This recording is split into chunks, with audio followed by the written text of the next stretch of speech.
Ayapa at masaya ang buhay ni Mariano kasama ang lolo niya sa isang baryo. Kontento na siya sa pagsasaka dahil ito ay hilig din naman niyang gawin. Isang araw, magbabago ang takbo ng kanyang kapalaran nang matagpuan niya ang walang buhay na katawan ng kanilang alagang kalabaw. Nalaman niyang kagagawa nito ng isang kalibadot, isang uri ng aswang na maihahalin tulad sa unga-unga na humihiwalay ang ulot laman loob sa kanilang katawan. Upang maipaghiganti ang pagkamatay ng kanyang alaga, hinanap niya ang kuta ng mga kalibadot.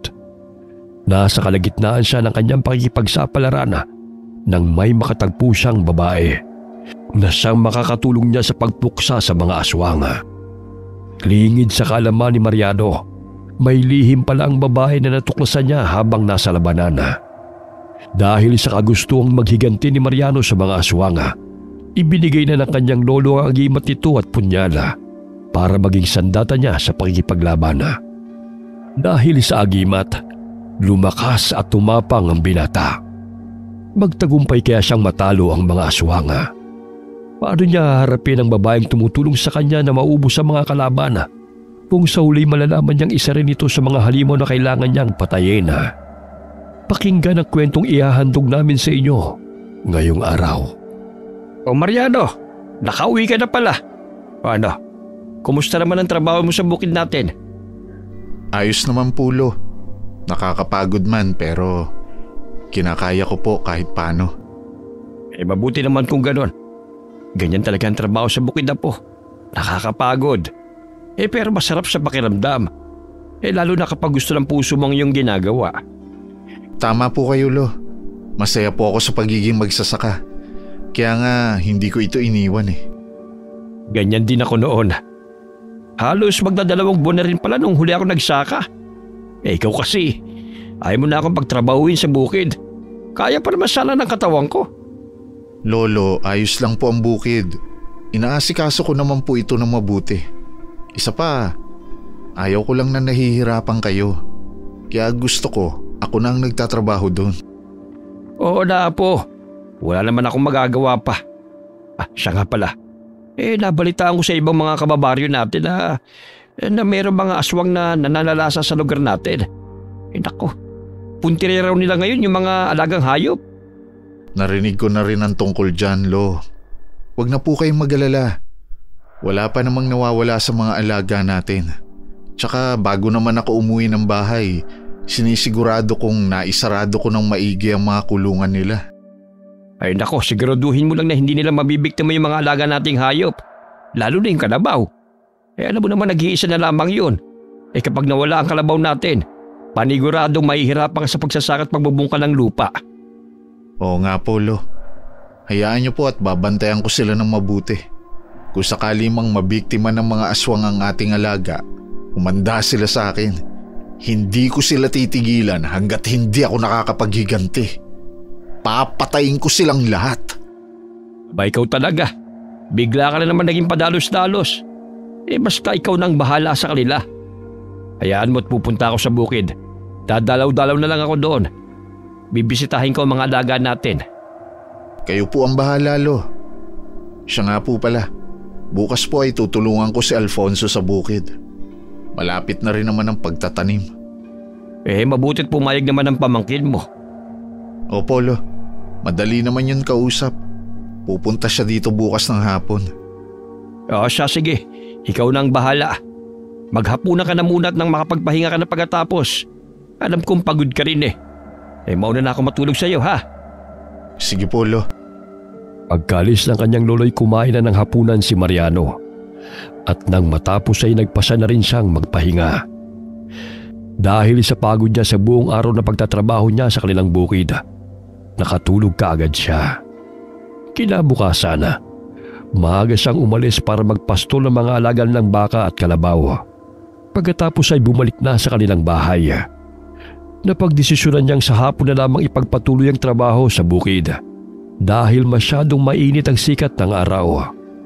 Kinahapunan na, dumating na ang pamangkin niyang si Alfonso sa kanilang bahay. Isinama niyang binata sa pagpunta sa bukid para tulungan siya sa gawain doon. Lo, Aalis po muna kami ni Alfonso. Pupunta na po kami sa bukid. 3:00 na rin naman ng hapon. May tatapusin lang po kaming trabaho. Sige Apo, huwag mong kalilimutan ang sinabi ko sa'yo tungkol sa mga alaga nating hayop. Opo, Lo. Ikaw na rin ang bahala sa pamangkin mo. Alam mo namang delikado na ang panahon ngayon. Kung gagawin kayo ng uwi, ihatid mo siya sa bahay nila at ang masiguro mong ligtas siya makakauwi. Sige po, Lo. Gagawin ko po yun. O siya, sige na. Lumakad na kayong dalawa. Mabuti na lang talaga't pumayag kang tulungan ng Tio Mariano mo, Alfonso. Siyempre po, Lo. Sabi rin po ni tatay, paminsan-minsan tulungan ko rin po si Tio Mariano. Mag-isa na lang po kasi siya nagtataguyod ng bukid. Nahihiya nga po si tatay kasi hindi siya makatulong dahil sa pilay po niya. Isa pa, wala naman po akong ginagawa sa bahay. Kaya ayos lang po na tumulong ako sa kanya. Lalo na kapag ganitong Sabado at Linggo. Mabuti naman kung gano'n.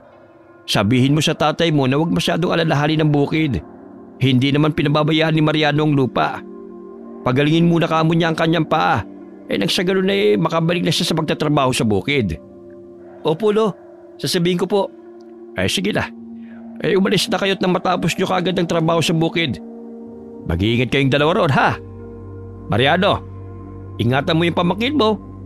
Alam mo namang may mga haka-haka tungkol sa aswang. Mahirap na. At baka may makasagupa pa kayo roon. Opo, Lo. Aalis na po kami. Alfonso, tara na. Nang makarating sila sa bukid, kaagad nilang sinimula ng paggawa. Inaayos nila ang mga pila-pila dahil inihahanda na nila ang bukid para sa pagtatanim. Dahil naging abala ang dalawa sa pagtatrabaho, hindi na nila namalaya ng oras. Padilim na nang umawat sila sa ginagawa. Tio Mariano, malapit na po ako matapos dito sa ginagawa ko. Mabuti naman. Pagkatapos natin dito, kukunin ko muna ang alaga naming kalabaw na ipinastol ko malapit sa pampang ng ilog. Sige po, Tio. Sasama na po kita para makuha po natin agad ang kalabaw. Sige ba? Pagkatapos ay ihahatid na kita sa bahay nyo gaya ng sabi ko kay Lolo Socorro. Alam mo naman yun, masyado matanong. Kaya kailangan ko siguruhin na nakauwi ka na maayos. Ayos lang po yun, Tio. Alam ko naman po ang ugali ni Lolo eh. Talagang makulit po yun, lalo na po sa edad niyang yun. Sinabi mo pa. Magpahinga ka na muna sa kubo kapag natapos na yan. Hintayin mo ako doon at tatapusin ko lang din tong pilapil na inaayos ko. Tatawagin na lang kita kapag aalis na tayo. Sige po, Tio. Nagpatuloy si Mariano sa kanyang ginagawa. Nang matapos siya, niyaya na niya ang kanyang pamangkin na puntahan ang alaga nilang kalabaw para kunin at ibalik sa kulungan. Bago pa tuluyang dumilim ang paligid, nagsimula na sila sa kanilang paglalakad. Palaging dala ni Mariano ang kanyang itak, lalo na nang malaman niyang may mga aswang na sumasalakay sa kanilang lugar. Hindi na niya ito inihiwalay sa katawan kapag aalis ng bahay.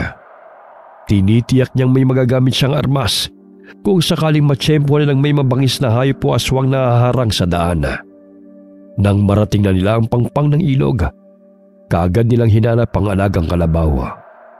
Nakaramdam ng kakaibang kaba si Mariano nang hindi nila makita ang hayop sa lugar kung saan niya ito iniwan.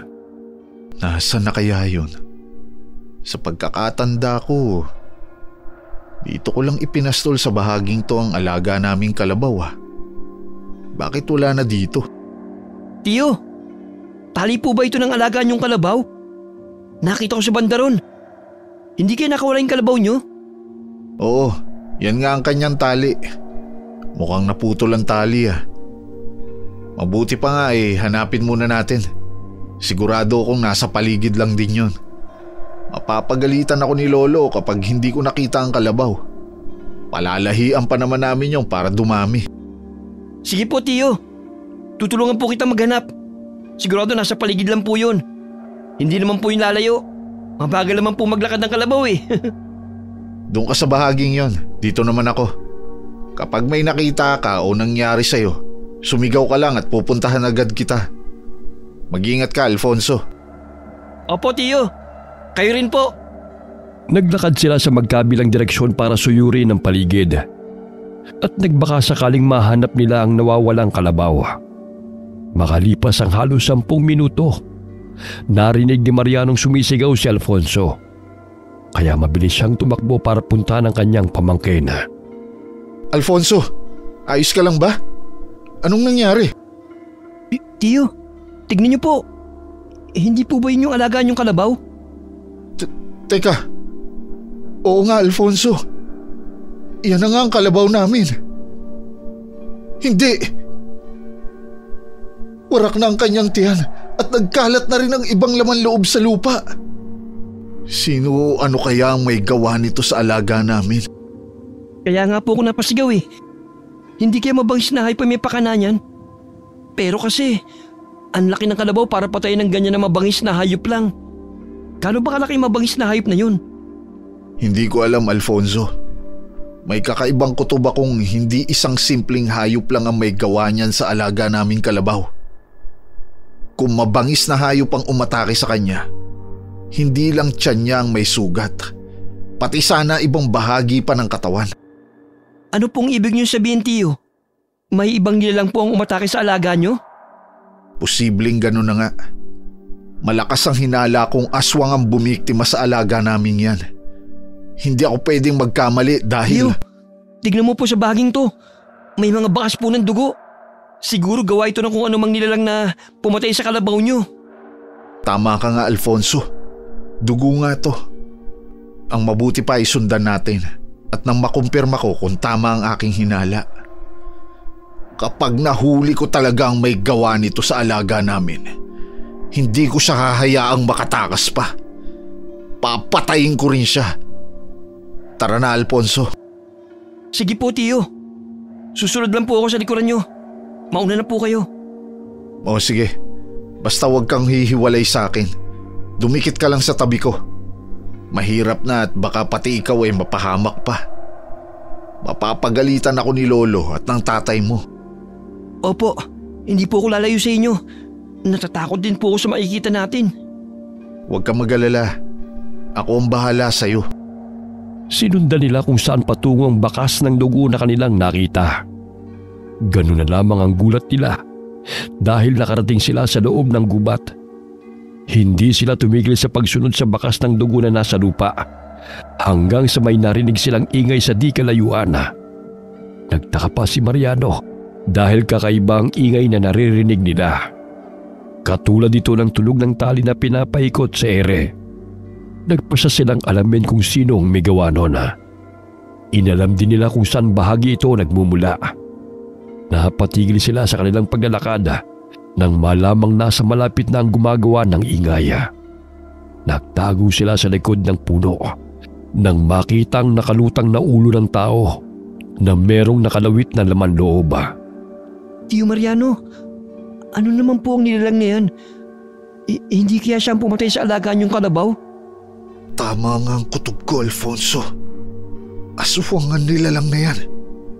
Sigurado akong siyang pumatay sa kalabaw namin. Ano pong gagawin nyo? Umuwi na po tayo. Sabihin natin kay Lolo Socorro ang nangyari. Hindi tayo uuwi, Alfonso. Papatayin ko ang halimaw na yan. Ipaghihiganti ko ang nag-iisang kalabaw namin nang biniktima niya. Dapat niyang pagbayaran ang ginawa niya. Ano pong pinaplano nyo? Baka pumapahama kayo sa gagawin nyo. Huwag mo akong alalahanin. Magtago ka lang dito sa likod ng punong to. Huwag kang lalabas kahit na anong mangyari. Ako nang bahala sa aswang na yan. Hindi ko siya hayaang makatakas pa. Ang mga gaya niyang halangang bituka ay hindi na dapat binubuhay. Mag-iingat po kayo. Bumalik po kayo kaagad dito. Natatakot po kasi ako para sa inyo eh. Mukha pong malakas ang halimaw na yan kahit walang katawan. Paano mo nasabing malakas? Kasi po halimaw siya. Lahat naman po ng halimaw ay malakas at nakakatakot, di ba? Malalaman natin. Pero mukha naman siyang walang laman. Kasi nga ulo at saka bituka lang ang meron siya. Wala nga kahit kamay. Paano siya makakapanakit? Basta mag-iingat po kayo, Tiyo. Oo. Huwag kang aalis dyan. Hoy, halimaw! Harapin mo ako! Anong ginawa mo sa alaga kong kalabaw, ha? Walang hiya ka! Tatagayin kita nitong itak ko hanggang mabasag yung ulo mo! Ay, gumalaw siya. Tumingin siya sa akin. Ang mata niya, nakakatakot ang pagkapula. Parang nagbabagang uling. Hindi. Ang bilis ng galaw niya. Papalapit na siya sa akin. Tio Mariano! Umalis na po tayo! Takbo na! Susugod na siya sa inyo! Alfonso! Bumalik ka sa pinagtataguan mo! Hindi ba't sinabi ko sa'yo huwag kang lalabas doon kahit na anong mangyari? Bakit ka tumakbo dito? Sige na! Balik doon! Ang halimaw! Nandiyan na! Nakakatakot ang mukha niya! Tapos ang bituka niya! Parang latagong nagagalawan! Umalis ka na, Alfonso! Dali na! Yari sa itak ko ang halimaw na yan. Hindi yan sasantuhin ang bagong hasang talim nito. Namnamin mo ang talim nitong itak ko! Hayop kang aswang ka! Sige, lapit! Nang magkaputol-putol ang bituka mo! Nang makalapit ang aswang kay Mariano, sinalubong niya ito ng taga. Pero mabilis na nakaiwas ang halimaw. Lumipad itong paikot sa kanyang likuran. Pagkatapos ay muling sumugod. Bumuwal sa lupa ang binata ng hagupitin siya ng nakalawit na bituka ng aswang. Lalapitan pa sana siya ng pamangkin, pero hinagupit din ito ng halimaw. Nakaiwas naman si Alfonso at mabilis na nagtago sa isang puno. Nakakuha ng pagkakataong makatayo si Mariano at mabilis niyang hinawakan ng nakalawit na bituka ng aswang. Nakipambuno siya sa halimaw kahit na mabilis ang kilos nito. Lumilipad-lipad ng paikot ang halimaw hanggang sa mahilo na si Mariano. Binitiwan niya ang bituka nito bago pa siya sumalpok sa isang puno dahil tinatangay siya ng halimaw. Dinampot niya ang itak na nahulog sa lupa at inamban uli ng taga ang halimaw. Pinuntirya ang nakalawit itong laman loob. Pero parang tela itong sumasabay lamang sa hangin kapag umiiwas. Dahil doon nahirapan ang binata sa pagkipaglaban, hindi man lamang niya magawang sugatan ang nilalang. Sinubukan pa niyang hawakan ng laman loob ng nilalang para ibalibag ito. Pero napahiyaw siya nang pumulupot sa braso niya ang bituka. Mabilis siyang ibinalibag ng aswang at tumama siya sa malaking puno. Aray ko! Walang hiya ang aswang na yun ah! Tio Mariano, ayos lang po ba kayo? Tulungan ko na po kayong tumayo. Ayos lang ako, Alfonso. Teka, nasaan ang aswang? Napansin mo ba kung saan siya nagpunta? Hindi po eh. Hindi ko na siya napansin dahil tumakbo na po kaagad ako palapit sa inyo. Umalis na lang po tayo dito, Tio. Mukhang delikado ang sitwasyon natin. Sige, aalis na tayo. Ayokong pati ikaw ay mapahamak pa dahil sa akin. Halika na. Mukhang tinakasan na rin naman ako ng aswang na yun eh. Saka ako na siya harapin uli. Sa oras na magkita kami uli, maghihiwalay na ang ulo at bituka niya. Opo, tayo na po. Grabe ang tapang niyo po, Tio. Napatakas niyo nga po yung aswang eh. Mukhang natakot siya sa inyo. Kaya samantalayin na natin to. Umalis na po tayo rito. Nagmamadaling umalis sa magtsuhin sa gubat. Inihatid ni Mariano ang kanyang pamangkin bago siya dumiretsyong umuwi sa bahay. Pagkarating niya sa kanilang tahanan, nagtaka ang kanyang lolo kung bakit galit na galit siya.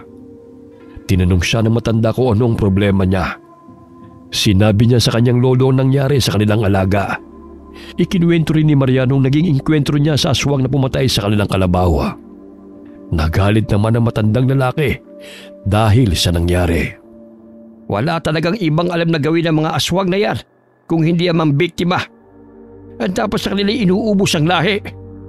Hindi ako papayag na hindi makaganti sa aswang na yon, Lo.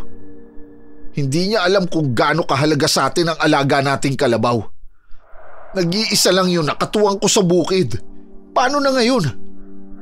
Ang mahal pa naman ng kalabaw. Di tayo makakabili agad. Siya nga pala. Ang aswang ba na nakainkwentro mo ay ulo lamang at may nakalawit na laman loob? Mabilis ang galaw at gumagawa ng kakaibang ingay ang bituka kapag gumagalaw. Opo, Lo. Tumpakan lahat ng sinabi mo. Teka, Paano niyo po nalaman, Lolo? Pamilyar po ba kayo sa aswang na yun? Oo naman. Yun kasi ang narinig kong usapan ng mga kababaryo natin. Sa tanda kong ito'y marami na rin akong nakitang iba't ibang uri ng mga aswang.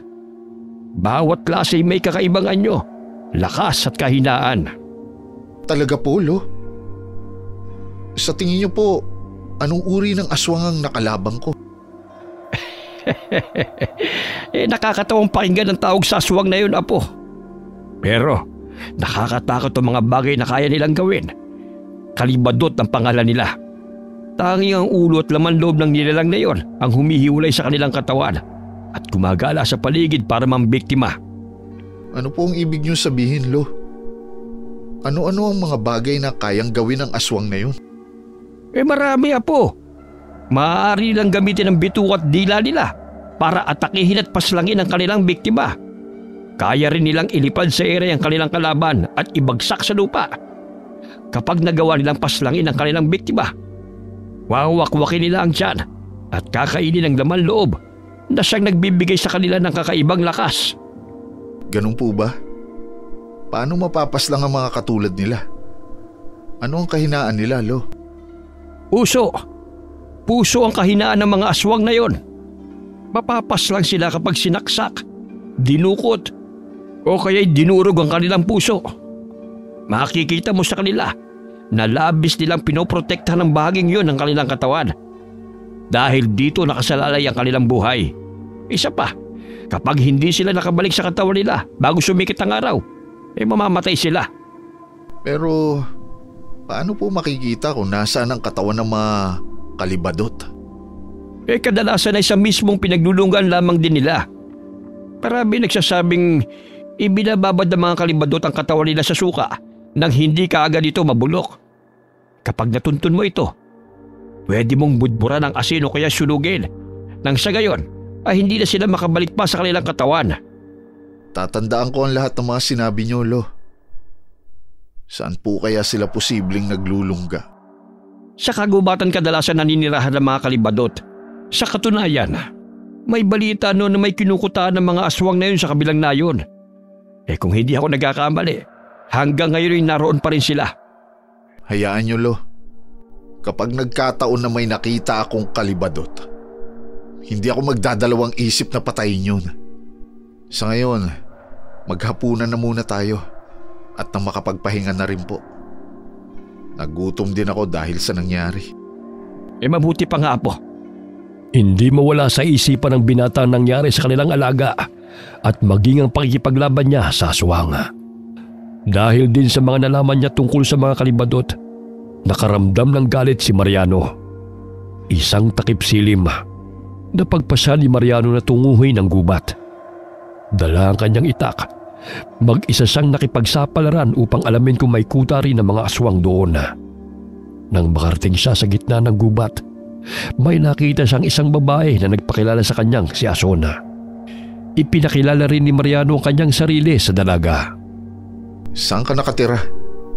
Anong ginagawa mo dito sa gubat? Ngayon lang yata kita nakita rito.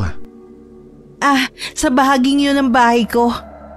Mag-isa lang ako namumuhay dahil wala na akong mga magulang. Nagpunta ako dito sa gubat para manguha ng suso na umaakyat sa puno. Paborito ko kasing ulam yun. Ikaw, bakit ka napunta sa gubat na to? Anong balak mo rito? Wala naman. Pupunta ako sa kabilang baryo kaya dito ako dumaan. Hahanapin ko ang kuta ng mga kalibadot doon dahil gusto ko silang harapin. Dito kasi mukhang wala silang kuta. Huwag mo nang ituloy ang pagpunta doon dahil delikado. Kapag nakarating ka na sa lungga ng mga kalibadot, baka hindi ka na makaalis pa ng buhay. May alam ka tungkol sa kanila? Alam mo ba kung saan sila nagkukuta? Alam kong isa sila sa maraming uri ng mga aswang. Kakaiba rin ang mga nilalang na yun kung ikukumpara sa ibang aswang. Mas maigi pang bumalik ka na sa bahay nyo at huwag nang tumuloy. Mapapahama ka lang kapag nagpatuloy ka pa. Hindi! Kailangan ko silang harapin. Pagbabayaran nila ang ginawa nila. Sisiguraduhin kong mamamatay silang lahat. Manganganib ka lang dun, Mariano. Maniwala ka. Hindi sapat ang lakas mo para harapin ang mga aswang na yun. Wala ka pa sa kalingkingan ng kakayahan nila. Bakit alam mo ang tungkol sa mga kalibadot? Minsan mo na ba silang nakaharap? Oo. Ilang beses ko na rin sila nakasagupa. Ilang ulit na nakita. Sila ang pumatay sa mga magulang ko. Hindi ko sila mapapatawad. Wala akong pakialam kung marami sila. Hindi ako uuwi. Tutuloy ako sa kuta nila. Uubusin ko ang lahat ng aswang na naroroon. Hindi nagpapigil si Mariano kay Asona kahit na binalaan siya ng dalaga. Dahil sa labis na galit niya sa aswang na pumatay sa kanilang alagang kalabaw, ginusto niyang makapaghiganti. Nagmadali siyang puntahan ng kabilang nayon upang hanapin ang pinagkukutaan ng mga kalibadot. Lingid sa kaalaman ni Mariano, nakasunod pala sa kanya si Asona na may dala ring itak. Hindi man lamang naramdaman ng binata ang pagsunod ng babae sa kanya dahil maingat din si Ason sa kanyang mga galaw. Nang makarating siya sa kabilang baryo, sinuyod niya ang kagubatan. Hindi nga siya nabigong makita at matuntun ang kuta ng mga aswang dahil sa ginagawang ingay ng mga bituka nila. Nagmatsyag pa siya sa paligid at nang makita niya nagsisilabasan na mga nilalang, hindi na nagdalawang isip pa si Mariano na sumugod. Maya-maya'y nakita niyang may isang kalibadot na pasugod sa kanya. Uunahin na kita! Humanda ka! Mukhang gusto mo nang tapusin ang buhay mo. Ikaw na ang kusang lumapit, ha? Mariano! Sa likuran mo! Natigilan si Mariano nang malaman niyang boses ni Ason ang narinig niya. Napalingon siya sa dalaga at napakunot noon nang makita niya ang babae. Nang lingunin niyang sinasabi ni Ason, nakita niyang may mga pasugod na aswang, kaya inunan niyang labanan ang mga ito. Ason, bakit ka narito? Sinundan mo ba ako dito? Hindi kita pwedeng pabayaan lang, Mariano. Alam kong kakakilala pa lang natin. Pero nakukonsensya akong hayaan kang mag-isa. Delikado ang mga aswang at baka ikamatay mo pa ang pagsugod sa kanila. Kailangan ko silang mapatay at nang maipagiganti ko ang alaga ko. Hindi ko mapapalampas ang kanilang ginawa. Kailangan na natin makaalis dito, Mariano. Ikaw na lang ang umalis, Ason. Hayaan mo na lang ako dito. Kaya ko ang sarili ko. Bumalik ka na. Sinugod ng dalawang aswang si Mariano. Dahil dito nilabanan niya ang mga ito at sinikap na huwag malagay sa alanganin. Nangamba rin si Asona dahil may naririnig siya mga ingay sa paligid. Hindi nagtagala, may nakita siya mga aswang na papalapit sa kanila. Dumadami na sila, Mariano. Umalis na tayo dito. Mariano! Bitiwan niyo ako! Hayop kayo! Kapag nakawala ako sa pagkakapulupot ng bituka niyo, tatantarin ko kayo ng pino! Aray! Bitiwan niyo siya! Nagpatuloy ang pagkikipaglaban ni Mariano at Ason sa mga kalibadot. Nagtulungan sila hanggang natanong ni Ason na may mga aswang pang paparating sa kanilang kinaroroonan. Napansin ng binata na nagbabaga ang mga mata ng dalaga. Pero dahil na rin sa pagiging abala sa pagkikipaglaban, ipinagsawalang bahala niya ang tungkol doon. Pinagsabihan ng babae si Mariano na umatras na sila dahil hindi nila makakaya ang mga paparating pang mga kalibadot. Nagmatigas naman si Mariano at nakipaglaban pa siya sa mga aswang. Sa katagalan, nagawa siyang sugatan ng mga halimaw at tumilapon ang binata matapos siyang ibalibaga. Aray ko! Papatayin kitang hayop ka! Kapag nakatayo ako dito! Mariano, hayaan mo na siya. Hindi mo na kaya. Puro sugat na ang katawan mo. Ang sakit na sugat ko. Kailangan kong makatayo. Mariano, tara na. Umalis na tayo. Dahil sa kalagayan mo, Paniguradong mahihirapan na tayo sa sitwasyong to. Hindi ako pwedeng umalis dito hanggat hindi ko sila napapatay, Ason! Pagkakataon ko na to. Hindi ko na dapat pasayangin to. Mauna ka na at susunod ako sa'yo. Alam kong galit ka sa kanila. At ganun din naman ako. Pero sa pagkakataong to ang tumakas ang mainam na gawin. Tayo ang mapapatay nila kung sakaling hindi tayo aalis dito. Halika na bago pa sila makalapit sa atin. Tulungan na kitang makatayo, Mariano. O sige na nga. Tama ka naman. Dahan-dahan lang. Masakit ang sugat ko sa bandang tiyan. Mukhang napuruhan ako eh. Kaya nga mas kailangan nang makalis dito. Marami ka ng sugat na nakuha mula sa kanila, Mariano. Sa sitwasyon mo ngayon, hindi mo na kayang lumaban. Sinasabi ko sa iyong mahina ka pa kung ikukumpara sa kanila. Kaya malabong mapatay mo sila. Teka, bakit mo pala ako tinutulungan? Binalaan na kita, Mariano, pero hindi ka nakinig sa akin. Hindi ko gustong may mapahamak na ibang tao sa kamay ng mga aswang na yun. Kakilala ko man o hindi. Isa pa, alam kong dala ng galit at kapusukan mo. Ikaw mismo ang naglalagay sa sarili mo sa bingit ng kamatayan. Inalalayan ni Ason si Mariano habang tumatakas sila sa mga kalibadot. Laking pasasalamat na lamang nila dahil hindi na sila sinundan pa ng mga aswang. Nang makarating sila sa bukring sinasaka ni Mariano, iniwan ni Ason ang binata. Nagpasalamat siya sa dalaga dahil sa naging tulong nito sa kanya. Paika-ika niyang nilakad ang daan pa uwi sa kanilang bahay. Kahit malayo pa lang sa kanilang tirahan, nagsisigaw na si Mariano at humingi ng tulong sa kanyang lolo. Sakto namang inaabangan din siya ng matanda, kaya sinalubong siya kagad dito nang marinig ang kanyang sigaw. Lo, tulungan niyo po ako. Diyos ko, Mariano. Halika rito, apo. Pumasok tayo sa loob at gagamutin kita. Ano ba nangyari sa iyong bata ka? Bakit ang dami mong sugat? Dahan-dahan po, Lo. Aray! Sige, humiga ka riyan at kukuha lamang ako ng mga gagamitin ko para gamutin ka. Saglit lamang. Opo. O ito, sandali at pupunasan ko muna ang mga sugat mo. Tiisin mong sakit, apo, ha? Aray ko, Lo. Dahan-dahan po. Ano bang nangyari sa'yo? Huwag mo sabihin sa akin na sumuod ka sa kuta ng mga kalimbadot. Ginawa ko nga po yun, Lo.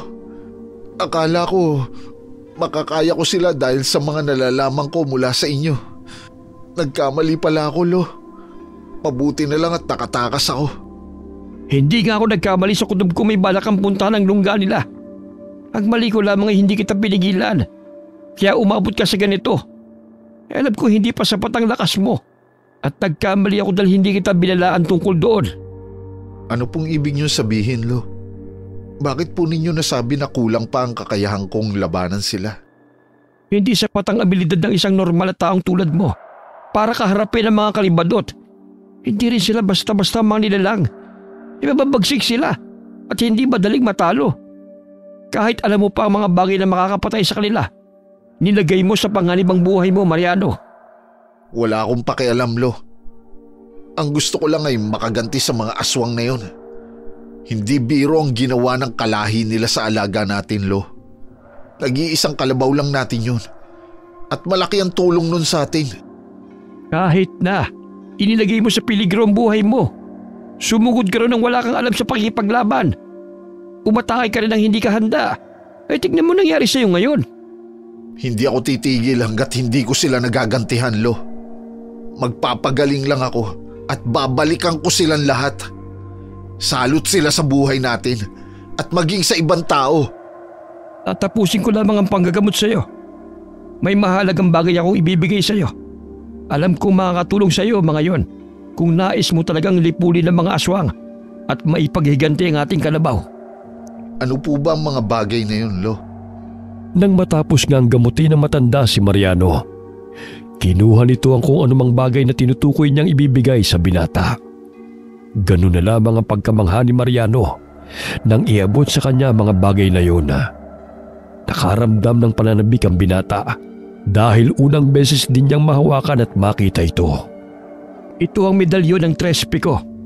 Ito ang sinasabi kong ibibigay ko. Siguradong malaki ang may tutulong nito sa'yo. May posibilidad din na kakayanin mo makipaglaban sa mga kalibadot. Ang isang to naman ay punyal. Maaari mong itarak sa puso ng mga kalibadot para sa agaran nilang kamatayan. Kargado na rin ang dasal at orasyon ng punyal na yan, apo. Ingatan mo sana ang mga ito. Ang ganda ng mga tolo. Mukhang iningatan niyo po ng mahabang panahon. Tama ka, Mariano. Halos 3 dekada ko na rin itinatago at iniingatan ang mga yan. Naisip ko mas kailangan mo ang mga ito ngayon, apo. Gusto ko lang na kahit papano ligtas ka habang nakikipaglaban sa mga kalibadot. Ayoko mapahama ka dahil lamang sa kanila. Alam kong hindi kita mapipigilan sa mga gusto mo. Nakikita ko sa iyong kabataan ko. Mapusok din ako noon. Salamat, Lo. Pangako, iingatan ko rin po ang mga to. Ibig sabihin po, sa'yo talaga ako nagmana. Dapat lang na ingatan mo yan. Magiging kakambal mo na ang mga sandatang yan. Huwag ka mag-alala. Tutulungan kita. Kapag gumaling ka na, sasanayin kita sa pagkikipaglaban. Nang sa gayon kapag hinarap mo ang mga aswang na yon, makakaya mo silang sabayan sa labanan at magagawa mo silang buksain. Sige po, Lo. Kapag gumaling ako, magsasanay ako mabuti. Papatayin ko sila at uubusin. Hindi ko hahayaang lumaganap pa sa kanayunan ng kanilang kasamaan. Nagpagaling nga si Mariano mula sa mga natamo niyang sugat dahil sa pagkipaglaban sa mga kalibadot. Hindi na muna niya sinabi sa kanyang lolo Socorro ang tungkol kay Azona. Makalipas ang halos 2 linggong pagpapagaling, kahit papano yung naghilom na ang kanyang mga sugat. Bumalik na rin siya sa pagsasaka sa kanilang bukirin. Gaya ng sabi ng kanyang lolo, nagsimula na rin siya sa kanyang pag-iensayo para hasain ang kanyang kakayahang pisikal. Ang kanyang lolo nagtuturo sa kanya ng pamamaraan kung paano makipaglaban. Namangha si Mariano dahil hindi niya alam na may kaalaman ng kanyang lolo pagdating sa pakikipaglaban. Ituon mo ang atensyon mo sa pagsasalay, Mariano. Kung gusto mong matuto, dapat handa kang magsakripisyo. Opo, Lo. Wala po akong ibang iniisip ngayon kundi ang magpalakas at paghandaan ng mga aswang. Alam kong hindi magtatagal makakaharap ko na naman ng mga aswang. Mas mabuti nang handa ka sa lahat ng oras, apo. Kahit papano, alam kong unti-unti ka na rin natututo. Subalit hindi pa sapat ang natutunan mo para harapin ang mga aswang na yon. Mas pag-iigihan ko pa, Lo. Hindi ako susuko hanggang sa maging sapat na ang kakayahan ko para talunin sila. Mas mabuti nang klaro tayo pagdating sa bagay na ito, Mariano. Hindi biro ang ginagawa ko para matuto ka lamang, apo. Alam ko po yun, Lo. Kaya nga po pinagbubutihan ko rin ang pag-iensayo.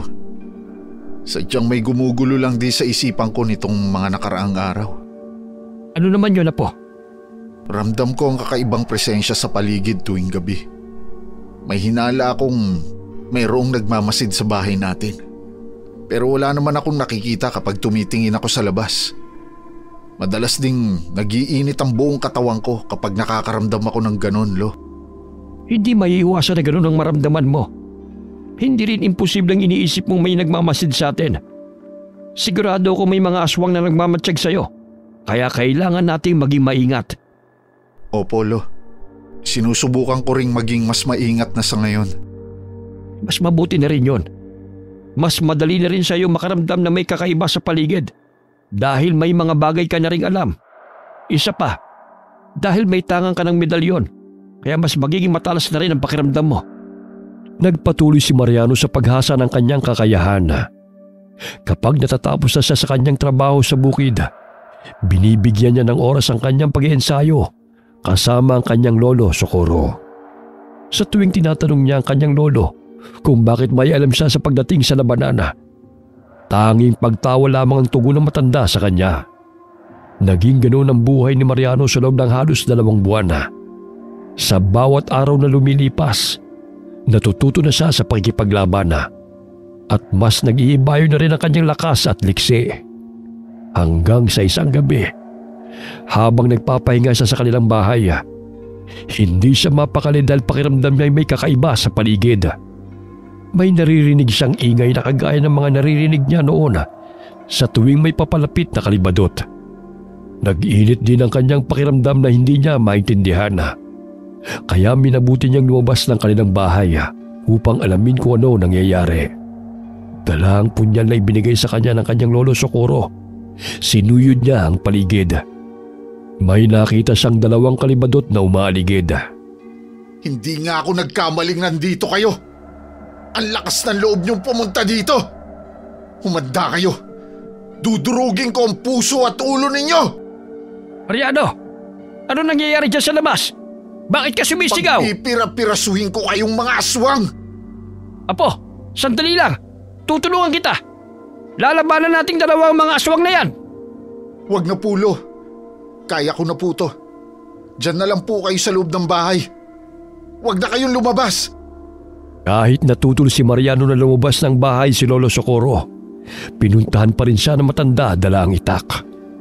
Nang makalabas ito, sumugod sa matandang lalaki ang isang kalibadot.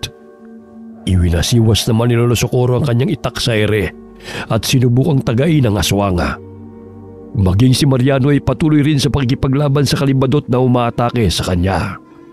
Lo, mukhang pahihirapan tayo ng mga aswang na to Kaya nga, Apo. Kahit may alam ka na sa pakikipaglaban, ay hindi ka pa rin dapat makampante. Tuso ang mga nilalang na yan. Mariano, ang kalibadot na yan, patayin mo na! Ito ang nababagay sa iyong aswang ka! Damihin mo ang talim ng ibabaong kong punyal sa puso mo! Tatakas ang kalibadot! Habulin mo, dali! Kayo na po ang bahala sa isang tolo. Napatay ko na to. Ililibing nyo na lang po o kaya ay sunugin. Hahabulin ko lang po ang isang yon at nang hindi na makapagsumbong sa iba pa niyang mga kasamahan. Sige, Apo, mag-iingat ka! Bumalik ka kaagad kapag natapos mo ng pasalangin ang aswang na yan! Hinabol ni Mariano ang kalibadot na nakatakas. Namanghang binata dahil sa bilis niya habang tumatakbo siya. Pakiramdam niya yung gaan ng kanyang katawan dahilan para akalain niyang hindi na nakalapat sa lupa ang kanyang mga paa. Nakarating siya sa gitna ng gubat dahil sa paghabol sa isang aswang na nakatakas. Nang naroon na siya, nagulat si Mariano dahil maraming mga kalibadot na nakaabang sa kanya at inaasahan ng mga ito ang kanyang pagdating. Mas uminit naman ang pakiramdam ng binata dahil doon. Nasa ganong sitwasyon siya nang biglang dumating si Ason. Napatingin sa kanya ang dalaga. Napansin niyang galit na nakatitig ang ibang kalibadot kay Ason. Anong ginagawa mo dito, Ason? Bakit ka nagpunta dito?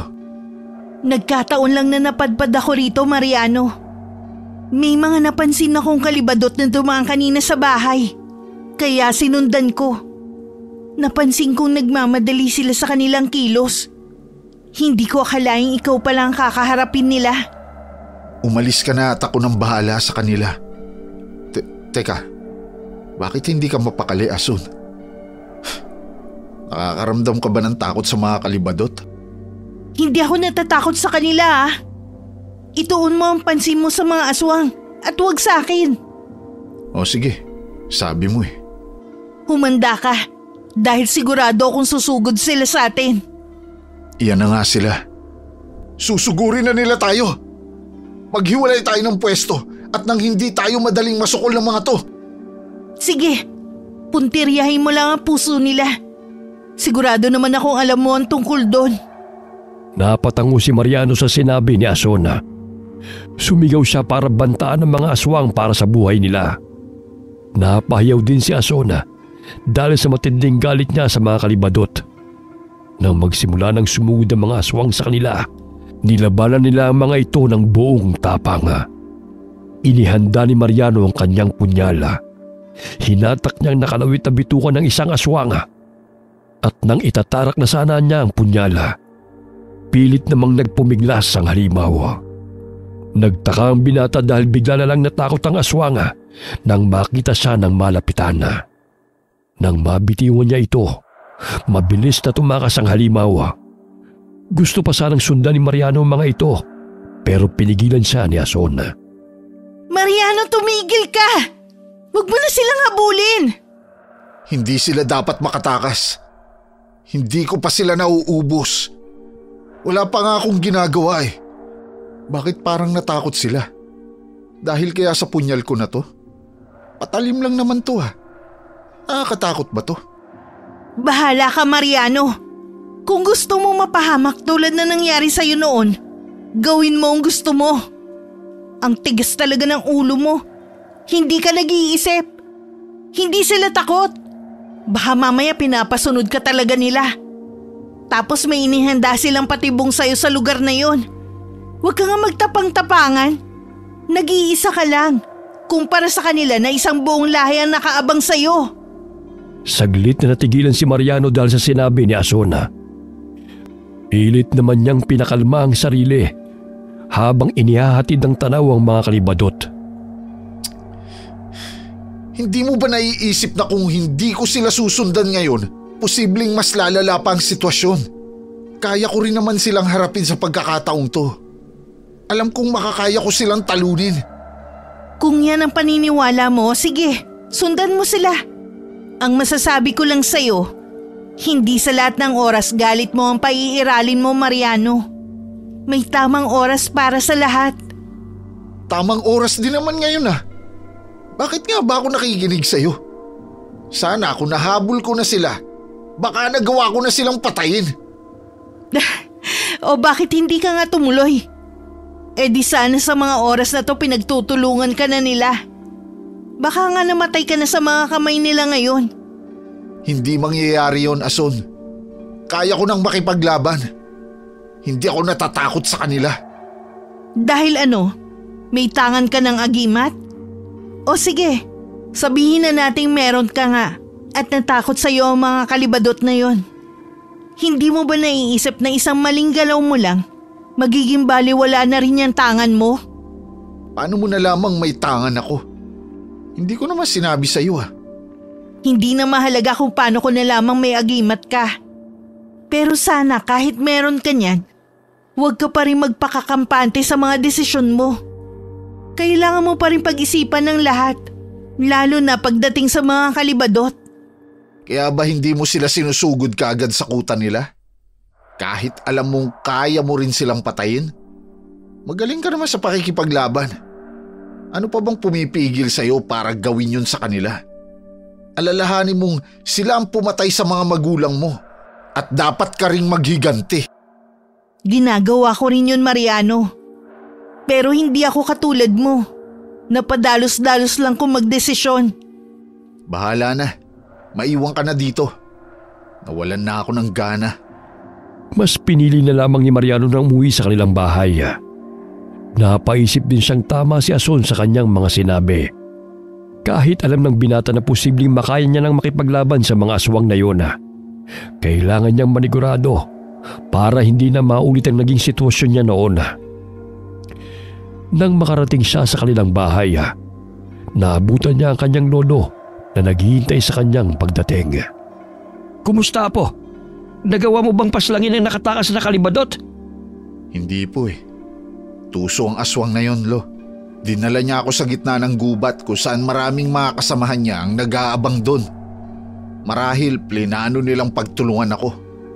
Ibig sabihin ay nakipaglabang ka sa ibang mga kalibadot na naroon sa gitna ng gubat? Ano nangyari? Nagawa mo bang paslangin silang lahat? Hindi po, Lolo. Nagtataka nga ako dahil nagsialisan sila. Mukhang natakot yata kaya nagsitakas. Marahil nalaman nilang may tangan kang medalyon. Isa pa, baka naisip lang may kaalaman ka na sa pagkipaglaban. Hindi tulad nung una kanilang makainkwentro. Baka nga po ganun, Lo. Mas maigi na rin matakot sila sa akin nang sa ganun ay isipin nilang hindi nila ako basta-bastang matatalo. Sisiguraduhin kong sa susunod na makaharap ko sila, magagawa ko ng pag-ubos sa lahi nila. Darating din ang panahong yun na po. Sa ngayon mas mabuti pa siguro magpahinga na muna tayo. Sige po, Lo. Medyo napagod din po ako sa pakikipaglaban eh. Sige na, pumasok ka na sa silid mo at magpahinga ka na. Habang nagpapahinga ang binata sa kanyang silid, hindi mawala sa isipan niya si Ason. Nagtaka siya kung bakit napakagaling ng babae sa pakikipaglaban at halatang sanay ito makipaglaban sa mga kalibadot. Isa pa sa iniisip ng binata, bakit sa tuwing nalalagay siya sa ganong sitwasyon ay sumusulpot si Ason. Sinasamahan pa siya sa tuwing ramdam ng dalaga na may panganib siyang kinakaharap. Dahil mas gustong palakasin ni Mariano ang kanyang sarili, minabuti niyang ipagpatuloy ang pag-iensayo pagkatapos siya magtrabaho sa kanilang bukid. Nagpasya rin ang binata na magmatsyag sa kanilang bukirin tuwing gabi, lalo na at may mga alaga pa silang bakang naroroon. Lo, gusto ko lang na magpasalamat dahil sa ibinigay niyong medalyon sa akin. Dahil po dito, ramdam kong mas nadagdagan ang lakas at bilis ko. Lalo na kapag nakikipaglaban ako sa mga kalibadot. Nako apo, ayoko lamang na mapahamak ka. Kahit hanggat makakaya kong gabayan at tulungan ka, gagawin ko. Bawat araw na dumadaan, mas nadadagdagan ang kagustuhan ko na mapatay ang mga aswang. Wala pa mang nangyayaring pambibiktima sa ating baryo. Pero dapat hindi tayo makampante. Talagang dapat ay hindi tayo maging kampante sa panahon ngayon. Talamak na ang pambibiktima sa ibang baryo. Malamang sa mga susunod na araw dito na sila maghahasik ng lagim. Ha? Ibig sabihin, mas kailangan nating maging alerto. Baka hindi natin mamalayan na nandito na pala sila. Oo apo, siya nga pala. Kamusta naman ang pagmamatsyag mo sa bukirin natin at sa paligid tuwing gabi? May mga kalibadot bang umaaligid? Sa kabutihang palad, Lo, wala naman. Hindi po ako titigil sa pagmamatsyag at pagbabantay sa kanila. Alam kong hindi magtatagal. Aatake ang mga yun. Ikaw ang bahala, apo. Mas mabuti na rin nakakasiguro tayo sa kaligtasan natin. Palagi ka mag-iingat at maghanda ka sa posibleng paglusob nila. Opo, Lo. Sige po. Aalis na po muna ako. Pupunta ako sa bukid at magmamatsyag ako. May kutob po ako na baka may mangyaring kakaiba ngayong gabi. O sige apo, mag-iingat ka. Nang nasa bukirin na si Mariano, may natanaw siyang nilalang na mabilis na lumapis sa kulungan ng kanilang alagang baka. Kinutuban siya ng hindi maganda, kaya naging alerto ang binata. Hindi siya nagkamali na makumpirma niyang isang kalibadot ang nilalang na kanyang nakita. Tumakbo siya palapit sa halimaw at sinigawan niya ito para kunin ang atensyon. Pagkalingon ng nilalang sa kanya, nataranta ito at nagmamadaling umalis. Walang ibang naisip si Mariano kundi ang sundan yun. Dahil sa ginawa niya, nakarating siya sa gubat. Nagtaka pa siya nang hindi niya na makita ang nilalang na kanyang hinabol. Sinubukan niyang hanapin ito hanggang sa may narinig siyang kaluskos. Dahil sa kuryosidad, inalam niya kung ano o sino ang may gawa ng ingay. Napanganga siya at natigilan nang biglang tumambad sa kanya si Ason. Ason? Anong ginagawa mo riyan? Nagbabantay ng aswang. May umaaligid kanina sa bahay ko kaya lumabas ako para tingnan. Nakita ko ang isang kalibadot. Sinundan ko kaya nakarating ako dito. Ikaw, anong ginagawa mo dito sa gubat? May sinusundan din akong kalibadot na mambibiktima sana sa alaga namin baka. Biglang nawala at hindi ko na alam kung saan nagpunta. Baka iisang aswang lang ang nakita natin. Siguradong nakalayo na yun ngayon, Mariano. Kaya nga hindi ko rin nasundan kung saang bahagi nagpunta. Ayos ka lang ba, Ason? Bakit balisa ka? Ayos lang ako. Huwag mo kong intindihin. Ganun ba? Siya nga pala. Ilang beses na tayong nagkikita at nagkakasamang makipaglaban sa mga kalibadot. Nagtataka na ako. Bakit ganun ka kagaling makipaglaban sa kanila? Gamay mo ang mga galaw nila. Ilang beses ko na sila nakaengkwentro noon. Isa pa minamatyagan ko sila. Kaya kahit papano, may alam din ako kung paano sila labanan. Talaga ba, Ason? Hindi kaya isa ka rin sa kanila? Kaya madalas kitang matsyempohan dito. Dahil kahit ikaw ay naglilibot para maghanap ng mabibiktima. Sino ka ba talaga, ha, Ason? Hindi Nagkataon lang ang lahat, Mariano. Hindi mo na dapat malaman kung sino talaga ako. Sige, sabi mo eh. Hindi maganda ang pakiramdam ko dito Ramdam mo rin bang may mga nakamasid sa atin? Nararamdaman ko rin sila. Ang mas mabuti pa maghanda tayo at baka sumugod sila. Sandali. May mga naririnig akong ingay. Tingnan mo. May mga nilalang na mabibilis na gumagalaw banda ron. Sigurado ako mga kalibadot na yun na tumatakas. Tama ka, Mariano. Sila nga yan. Tatapusin ko na sila sa gabing to. Buo na ang loob ko sa bagay na yun. Saan ka pupunta, Mariano? Susundan ko sila. Pupunta ako sa kuta nila. Para sa akin, ito na ang tamang panahon para isagawa ang plano ko sa lahi nila.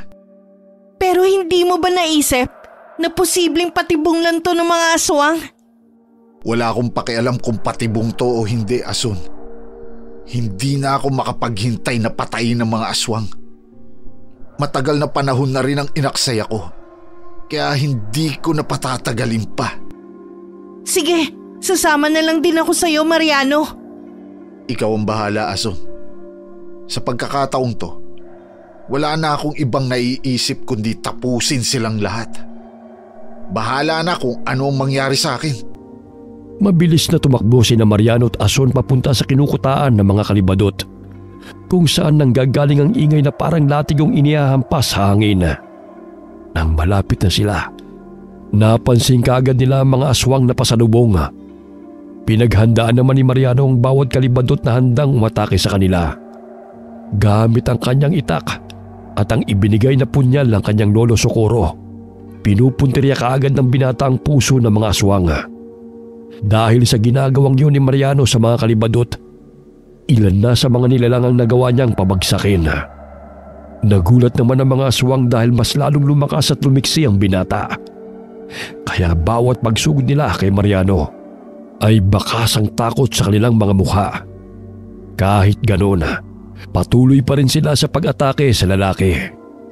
Sa gabing ito, matatapos na ang kasamaan ninyong lahat! Teka, nasaan si Azon? Bakit bigla siyang nawala? Alam ko, kasunod ko lang siya. Hindi kaya nasukol agad siya ng mga aswang? Mahinang babae.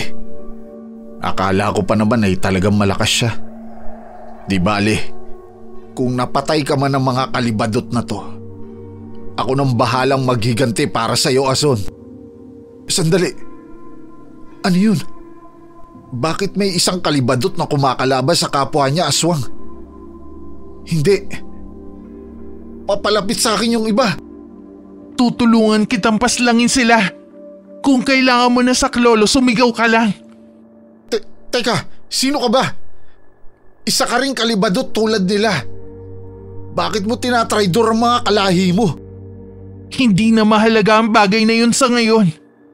Makipaglaban na muna tayo sa kanila. Maiwan na kita at ako na lang ang bahala sa ibang aswang na lumalapit sa'yo. Sige.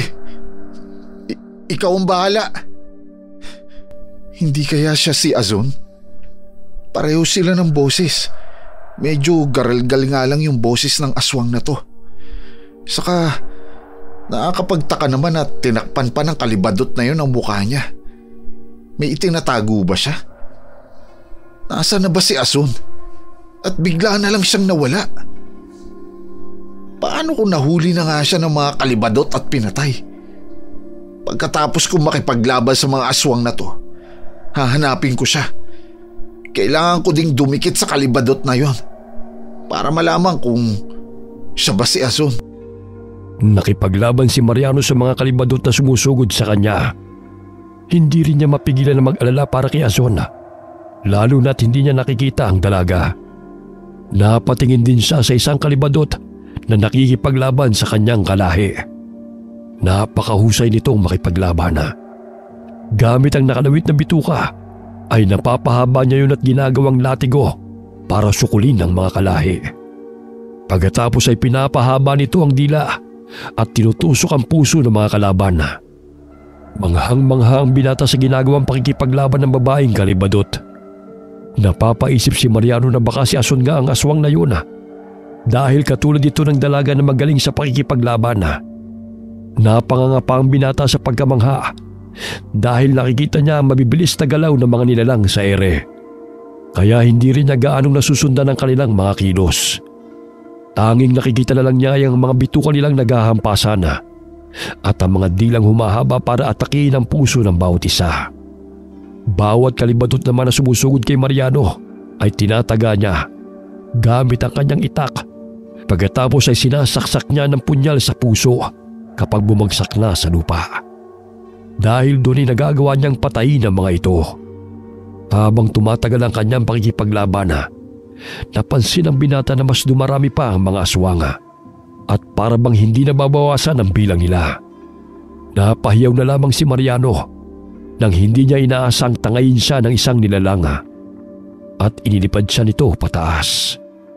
Nagpumiglas ang binata at sinubukang makawala sa kalibadot hanggang sa tuluyan siyang nabitiwan nito. Nakaramdam ng pagkabahala si Mariano dahil alam niyang kapag bumagsak siya sa lupa mula sa ere ay mababali ang mga buto niya at tiyak na masusugatan.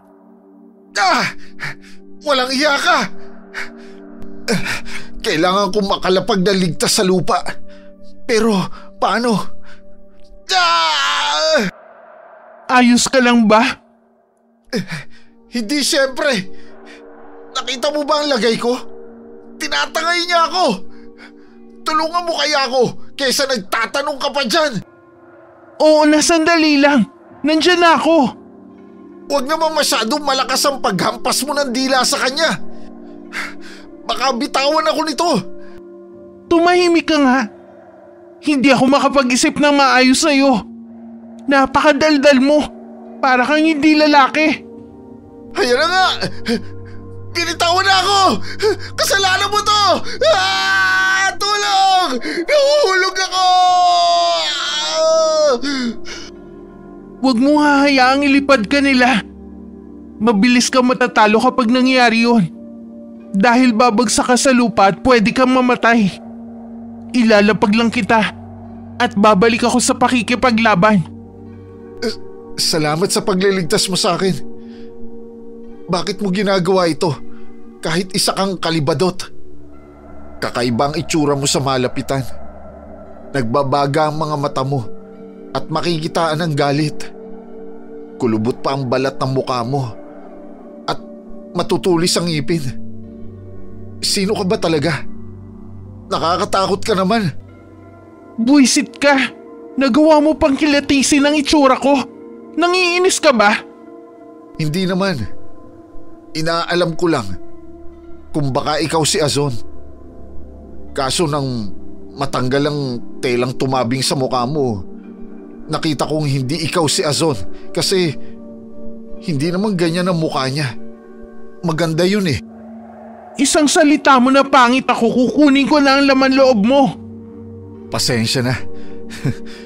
Iniisip ko lang naman kung sino ka. Huwag mo na munang isipin ang tungkol sa akin. Ang mas mahalaga ngayon, maubos ang mga aswang na to. Kapag nagawa nating patayin ang lahat ng mga alagad ni Catalina, posibleng makaharap ko na siya.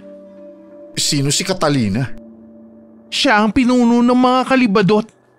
Mas malakas siya kumpara sa lahat ng mga nakakalaban natin ngayon. Kaya dapat siyang paghandaan. Sige, kapag nakaharap ko na siya, hindi ko nahahayaang mabuhay pa gaya ng mga nasasakupan niya. Maiwan na kita. Maghanda ka. At may mga papalapit sa direksyon mo. Nagpatuloy si Mariano sa pakikipaglaban sa mga kalibadot. Marami na siyang napaslang sa mga aswang. Ganun na lamang ang tuwa niya dahil napansin niyang wala nang dumarating pang kalaban. Nanabig si Mariano sa isiping posible rin niyang makaharap si Catalina na ayon sa aswang na tumutulong sa kanya ay pinuno ng mga kalibadot. Maya-maya'y may sumugod na dalawang nilalang. Binilasan ni Mariano ang kanyang galaw. Sa tulong ng kanyang agimat ay nahawakan niya ang mga ito sa ulo at ibinalibag niya sa lupa. Buong lakas na idiniin ni Mariano ang ulo ng mga aswang sa lupa hanggang sa magawa niyang madurog ito. Pagkatapos ay ginala niya ang kanyang paningin para hagilapin kung nasaan na ang babaeng aswang na tumutulong sa kanya. Napansin niyang wala na ito sa paligid, kaya kaagad niyang hinanap. Habang hinahanap niya ang babaeng aswang, ay may narinig siyang pag-ungol sa di kalayuan. Nagulat nga siya na matagpuan ang pinagmumulan ng ingay at nakita roon ang isang babaeng pamilyar sa kanya. Ason? Ikaw ba yan? Mariano, Isa kang kalibadot? Kaya pala bigla kang nawala at hindi kita makita.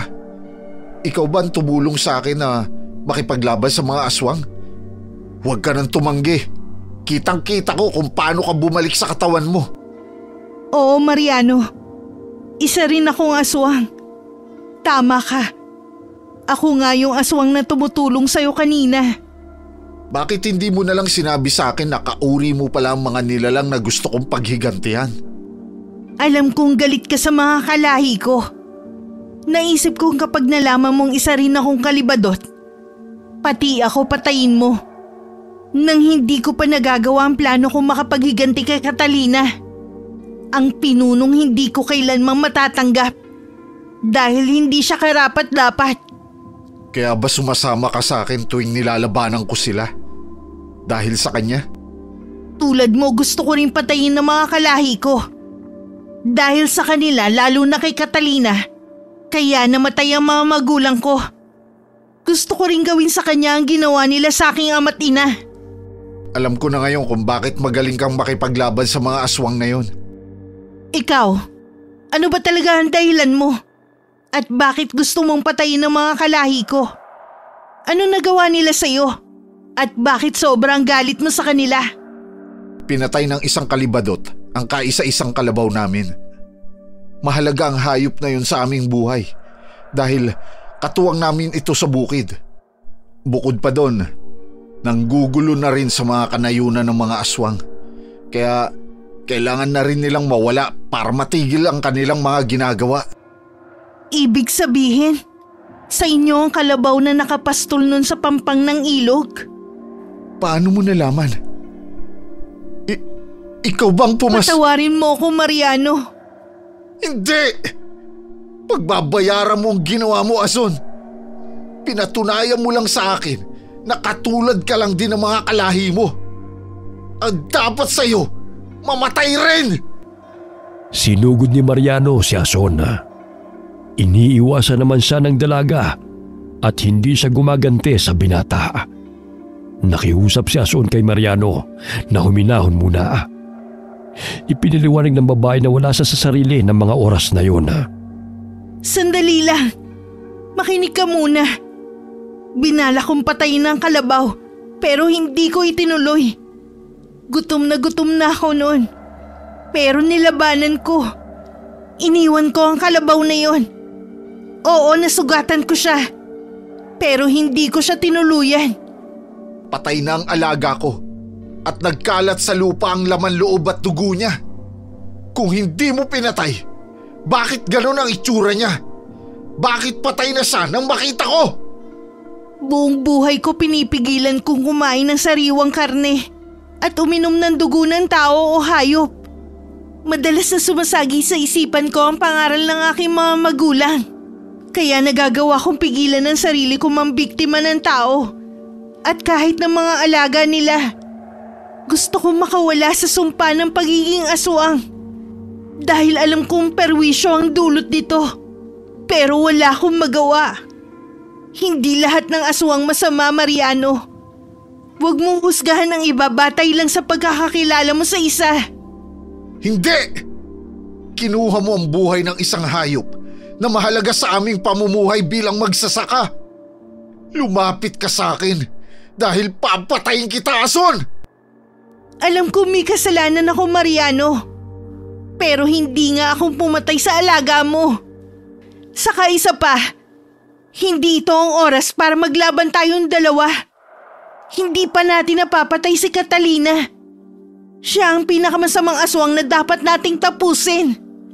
Lalo na siya na lang ang sinusunod ng mga kalibadot. Kapag nawala siya, mag-aalisan dito ang mga alagad niya. Unahin na muna natin si Catalina. Pagkatapos sige, isusuko ko sa iyo ang sarili ko. Patayin mo ko kung yan ang gusto mo. Wala akong pakialam. Kaya ko siyang paslangin kahit na mag-isa lang ako at walang tulong galing sa'yo. Ang mahalaga sa akin ngayon ay ang makaganti ako sa ginawa mo sa alaga naming kalabaw. Teka nga, ibig sabihin, ikaw rin ang nakita ko kanina. Balak mo ring lapain ang mga alaga naming baka. Nagkakamali ka dahil hindi ako yun. Alagad ni Catalina ang kalibadot na gustong mambiktima sa alaga niyong hayop. Sinundan ko nga lang din ang aswang na yun. Pero hindi ko inaasahan na hinahabol mo na pala siya. Hindi mo na ako maluloko pa, Ason. Labanan mo ako. Lumapit ka sa akin. Gigilitan kita ng leeg hanggang sa mamatay ka. May kalibadot sa likuran mo. Hindi! Si Catalina yan! Tabi!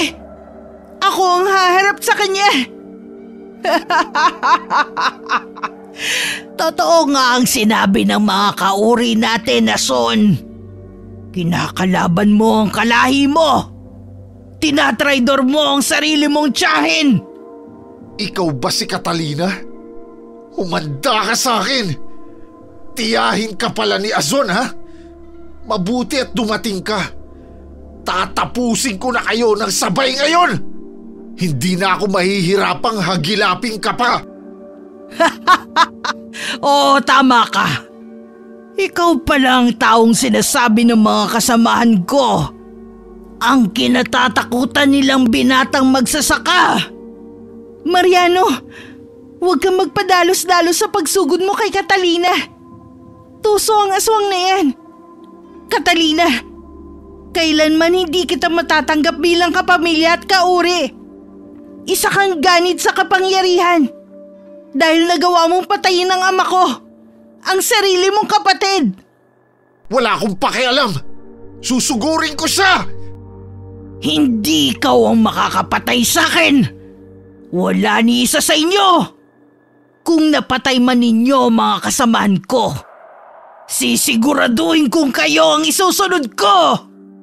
Umulupot ang nakalawit na bituka ni Catalina sa kamay ng lalaki na may hawak na punyal. Pilit namang nagpupumiglas ni Mariano. Pero mas lalo pang hinigpitan ng pinuno ng mga aswang ang pagkakapulupot niya sa binata. Habang pilit na kumakawala ni Mariano, nakita niya si Ason na muling nagsaswang. Nakuha nito ang kanyang atensyon dahil sa malakas na pag-ungol. Napatingala ang dalaga sa langit. Tinitigan ng matalimang bilog na buwan at maya-maya'y biglang humaba ang kanyang mga pangil. Napahawak si Ason sa kanyang leeg kasabay ng malakas na pag-atungal. Maya-maya'y unti-unting umaangat ang ulo ng babae.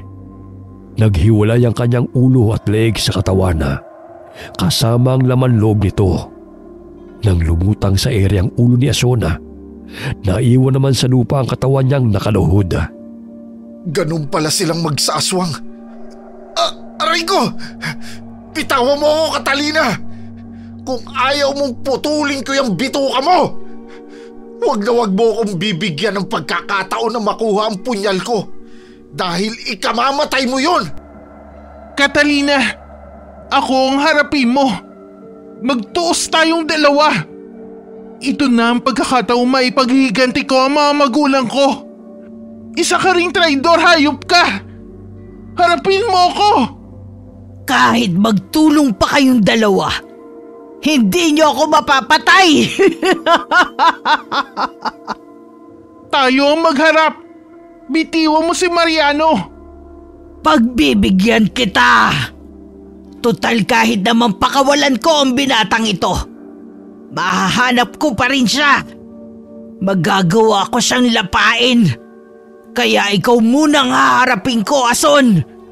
Mukhang gigil na gigil ka na makasama ang mga magulang mo sa impyerno. Azon, anong ginagawa mo? Umalis ka na dito, Mariano. Ako na ang papatay sa babaeng to. Alis na! Hindi ako aalis. Halika rito, Ason. Magtuos tayong dalawa. Isusunod kita sa mga magulang mo. Pamilya kayo na mahihinang kalibadot. Mas pinili ninyo wag mambiktima ng mga tao para gawing pagkain. Dahil doon hindi nararapat ang ama mo na maging pinuno ng lahi natin. Ason, kung hindi ka lang tinuruan ng mga magulang mo sa pakikipaglaban, matagal mo na sana silang kasama sa kabilang buhay. Sumugod si Catalina kay Ason matapos niyang pakawalan si Mariano. Naglaban ang dalawang kalibadot sa ere. Hindi naman alam ni Mariano kung ano ang gagawin niya. Kaya nanood na lang siya sa dalawa habang nakatago sa isang puno. Hindi siya umaalis at nanatiling nakahanda. Sakaling may isa sa mga naglalabang kalibadot ang babagsak sa lupa. Sinubukan naman ng binata na ipikit ang kanyang mga mata at nagdasal. Humingi siya ng gabay sa kanyang tangang medalyon para patnubayan siya sa gagawing pakikipaglaban kay Catalina. Sakaling matalo nito si Ason. Nang tumagala, nakaramdam ng kakaibang init sa katawan si Mariano at naramdaman niyang nadagdagan ang kanyang lakas. Mas nagkaroon siya ng tapang na harapin ang pinuno ng mga kalibadot. Nang dumilat siya, saktong nakita niya kung paano bumagsak sa lupa si Ason. Ason, ayos ka lang ba? Ayos lang ako, Mariano. Kaya ko pa makipaglaban kay Catalina. Kailangan ko maipaghiganti ang aking mga magulang. Hindi mo na kayang makipaglaban sa kanya, Ason. Ako na ang tatapos ng laban. Dito ka lang at haharapin ko ang aswang na yon. Babalikan kita kapag natapos ko na si Catalina. Mariano, mag-iingat ka! Catalina! Ako ang harapin mo! Ang lakas ng loob mong hamunin ako! Hindi mo ba alam na kaya kitang paslangin ora mismo? Sige, tingnan natin kung makakaya mo akong patayin. Ganyan ang gusto ko sa isang kaaway. Palaban! Tumigil ka na ng kasasatsat, Catalina. Wakasan na natin ang labang to. Kung yan ang gusto mo, pagbibigyan kita. Humanda ka! Kinalaban ni Mariano si Catalina. Ilang beses niya itong tinamaan. Ngunit sa tuwing itatarak na niya ang hawak na punyal sa puso ng aswang, nagagawa nitong makailaga. Pinahaba ni Catalina ang kanyang bituka para sinuin si Mariano. Paulit-ulit niyang ginawa yon hanggang sa masukol ang binata. Aray! Walang hiya ka! Gagawin ko talagang isaw yung bituka mo! Hindi ka na makakapalag sa akin. Humanda ka dahil kapag nagawa kitang ilipad, ibabagsak kita mula sa ere. Hindi ko hahayaang gawin mo yon. Hintayin mo makatsyempo ako. Gagawin ko ang sinabi ko. Kaya pala kinatatakutan ka ng mga kasamahan ko. Dahil pala sa tangan mong medalyon. Anong ibig mo sabihin? Anong kinalaman ng medalyon ko sa lahi ninyo? Kung hindi ako nagkakamali, apo ka ni Socorro, hindi ba? Paano mo nalaman ang tungkol doon? Ibig sabihin na hindi mo alam ang tungkol sa lolo mo? Anong sinabi mo? Ang lolo Socorro mo ang pumaslang sa mga kalahi namin noon nang manirahan sila dito sa nayon. Mabuti nga at nagawang mapaslang ni Lolo ang mga kalahi mo nun. Sa pagkakataong ito, ako naman ang wawakas sa lahi ninyo. Nagkakamali ka. Bago mo magawa yon, ikaw muna ang papatayin ko. Isusunod ko rin si Ason kapag natapos na kitang paslangin. Halika rito. Lumipad tayo. Nang magawa kitang ibagsak sa lupa. Magiging madali lang sa akin ang pagpatay sa'yo dahil hindi ka makakaligtas kapag ginawa ko yun. Bitiwan mo ako! Hindi mo ako matatangay sa ere! Hindi kita bibitiwan. Sasakaling kita ng mahigpit. At gaya ng ginawa ko kay Ason, gagawin ko rin sa'yo. Humanda ka. Halika. Lumipad tayo. Aray! Anong ginawa mo? Hindi! Nang nasa ere na sila, nagkaroon ng pagkakataon si Mariano na mahawakan ang puso ng pinuno ng mga kalibadot.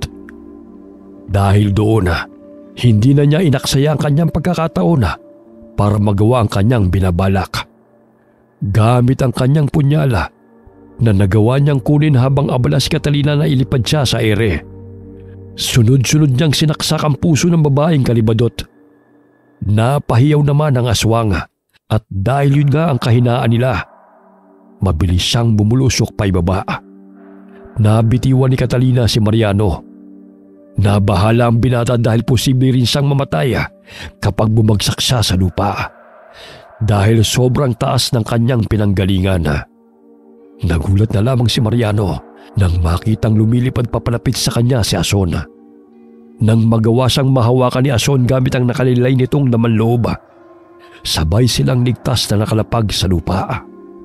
Ason, ayos ka lang ba? Bakit mo ginawa yun? Sana hinayaan mo na lang ako dahil wala ka na ring natitirang lakas. Hindi kita pwedeng pabayaan lang, Mariano.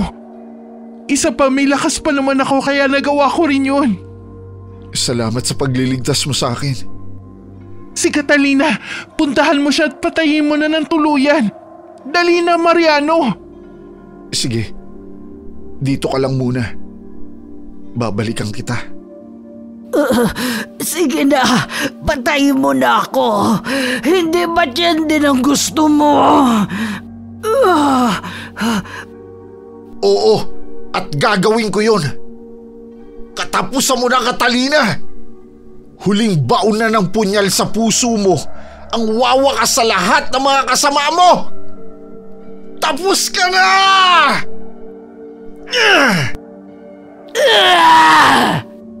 Mariano, tulungan mo ako. Ason, anong gagawin ko? Anong nangyayari sa'yo?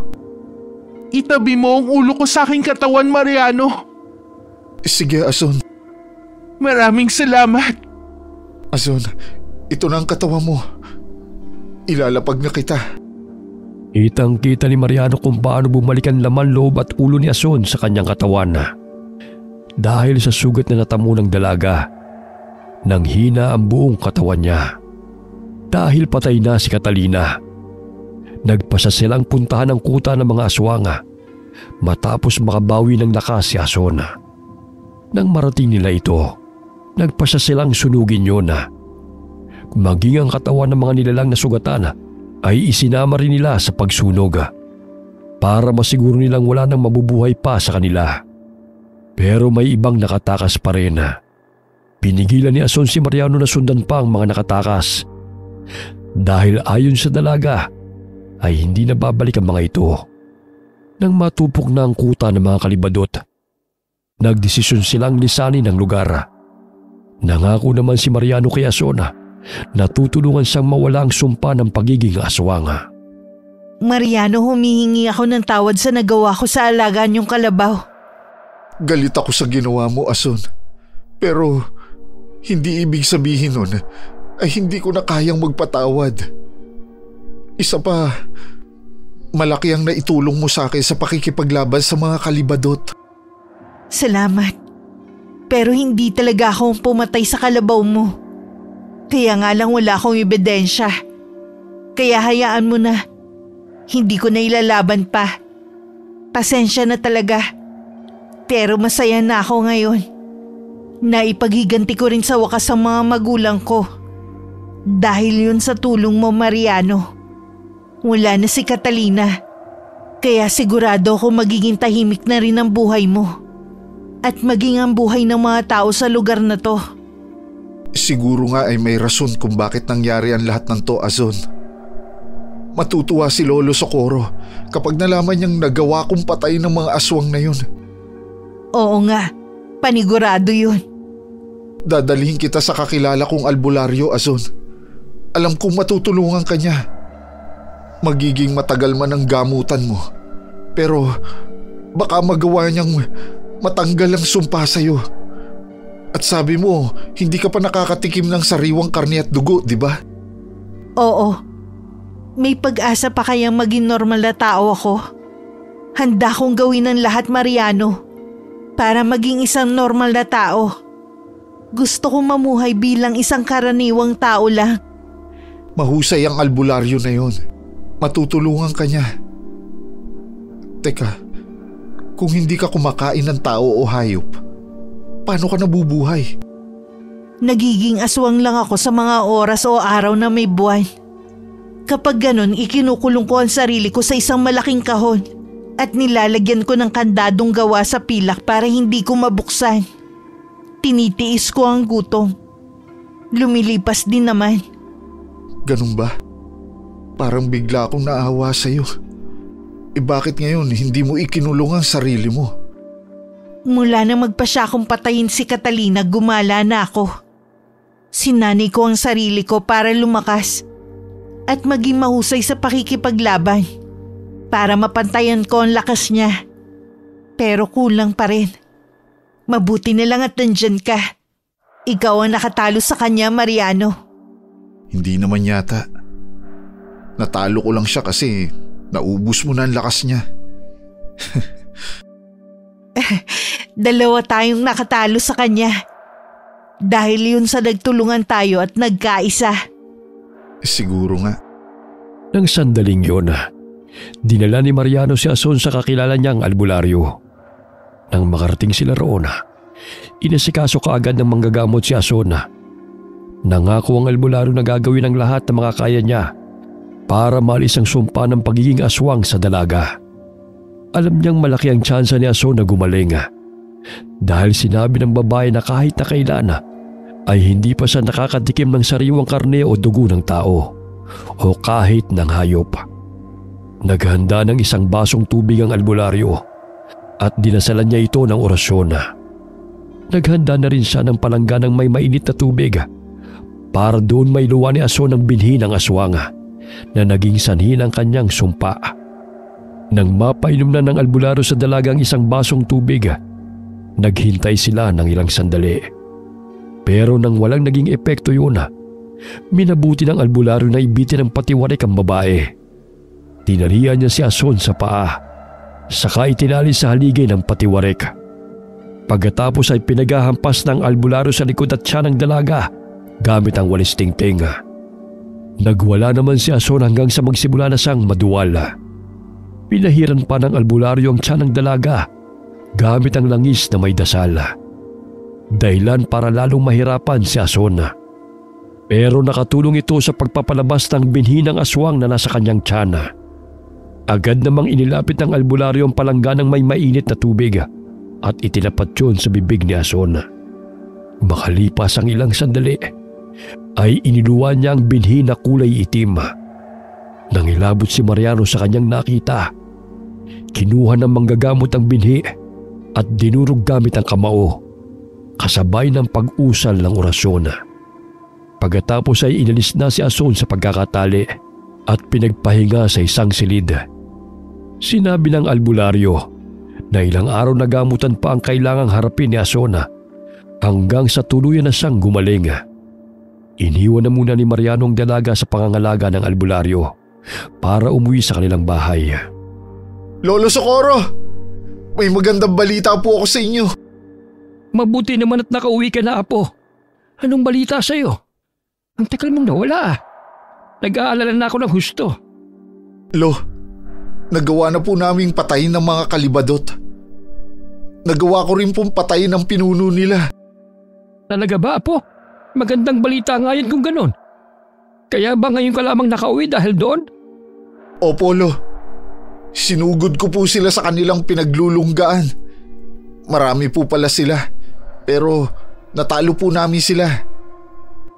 May ilan ding nakatakas, pero Pinabayaan na po namin. Hindi na po siguro babalik ang mga yon dahil sa takot nila. Namin? Ibig sabihin may kasama kang nakipaglaban sa mga kalibadot? Ang totoo niyan, Lo, meron nga po. May nakilala akong isang babae.